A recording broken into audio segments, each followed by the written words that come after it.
1 cup আটা নিয়ে নিলাম, স্বাদ মতন 1 চামচ লবণ, 1 চামচ অয়েল নিয়ে নিলাম। এবার চিনি অ্যাড করে দিলাম। এবার নেড়ে চেড়ে ভালোভাবে মাখিয়ে নিলাম। তারপরে একটা ডো তৈরি করে নিলাম। ডোটা 20 মিনিটের মতো রেস্টে রেখে দিলাম।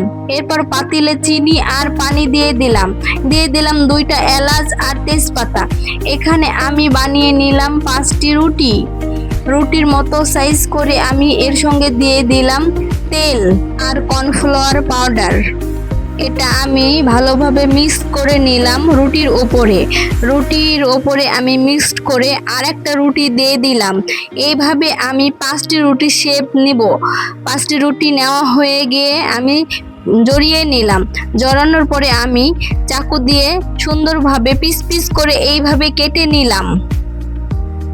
কাটার পরে বেলনা দিয়ে আমি আস্তে আস্তে আলতোভাবে এইভাবে একটু চাপ দিলাম। এবার আমি